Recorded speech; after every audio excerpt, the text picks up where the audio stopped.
गंगा नदी के किनारे एक साधु रहते थे। वे न केवल विद्वान थे, बल्कि उनके पास जादुई शक्तियां भी थीं। एक दिन वे ध्यान में मग्न थे, तभी बांस की चोंच से एक चूहिया छूटकर उनके हाथों में आ गिरी। उसकी छोटी सी पूंछ व काली चमकीली आंखें थीं। उन्हें वह बहुत अच्छी लगी, पर घर ले जाने से पहले उन्होंने जादुई मंत्रों के प्रयोग से उसे एक लड़की में बदल दिया। वे उस लड़की को घर ले जाकर पत्नी से बोले, तुम हमेशा से संतान चाहती थी ना? तो लो, आज से यही हमारी पुत्री है। इसे पूरी देखभाल व स्नेह से पालो। साधु की पत्नी भी अपनी पुत्री को देख प्रसन्न हो उठी। वह उसे राजकुमारी की तरह पालने लगी। साल बीतते गए, नन्ही लड़की एक सुंदर युवती बन गई। जब वह 18 वर्ष की हुई, तो साधु व उसकी पत्नी उसके लिए वर तलाशने लगे। साधु ने कहा, मेरी बिटिया का विवाह ऐसे व्यक्ति से होना चाहिए जो सबसे बड़ा हो। मेरे हिसाब से सूर्य ठीक रहेगा। पत्नी ने भी हामी भरी। उन्होंने जादुई मंत्रों के प्रयोग से सूर्य को नीचे बुला लिया। उन्होंने उसे अपनी पुत्री से विवाह करने को कहा, पर पुत्री ने पहले ही ना कर दी। वह बोली, पिताजी, यह तो बहुत गर्म है। मैं उससे विवाह करूंगी जो इससे भी बेहतर हो। साधु निराश हो गए। उन्होंने सूर्य से कहा कि वे ही कोई वर सुझाए।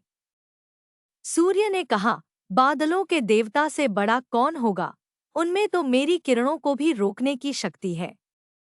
साधु ने बादलों को नीचे बुलाया व अपनी पुत्री से विवाह करने को कहा, पर इस बार फिर पुत्री ने मना कर दिया व बोली, ये तो कितना बदसूरत है। मैं इससे विवाह नहीं कर सकती। साधु ने बादल देवता से कहा कि वही कोई अच्छा वर सुझा दे। वे बोले, पवन देवता ठीक रहेंगे, वे तो मुझे भी अपने फूंक से उड़ा देते हैं। साधु ने पवन देवता को बुलाकर अपनी पुत्री से विवाह करने को कहा। पुत्री ने फिर इनकार कर दिया व बोली, मैं इससे शादी नहीं करूंगी। ये तो कहीं टिकते नहीं, हमेशा यहाँ वहाँ भागते रहते हैं। साधु ने पवन देव से पूछा, क्या मेरी पुत्री के लिए ऐसा वर हो सकता है जो आपसे भी बेहतर हो? पवन देव ने कहा कि पर्वत देव मजबूत व ऊंचे हैं, वे मेरा भी रास्ता रोक देते हैं। साधु ने पर्वत देवता से कहा कि वह उसकी पुत्री से विवाह कर ले। पुत्री ने फिर से मना कर दिया व बोली, ये तो बहुत लंबे, सख्त व कठोर हैं। मैं इनसे विवाह नहीं कर सकती। इनसे भी कोई बेहतर चाहिए। पर्वत देवता ने चूहे का नाम सुझाया। वे बोले, माना मैं काफी सख्त, मजबूत व ऊंचा हूं, पर चूहे मुझ में भी आसानी से बिल बना सकते हैं। साधु ने चूहे को बुलाया। उसे देखते ही उसकी पुत्री खुशी से उछल पड़ी। हाँ पिताजी, यही तो है वो मैं जिससे शादी करना चाहती थी। साधु ने सोचा, इसे ही किस्मत कहते हैं। यह एक चूहिया थी और एक चूहे से विवाह करना ही इसके भाग्य में लिखा है। उन्होंने जादुई मंत्रों के प्रभाव से पुत्री को फिर से चूहिया बना दिया।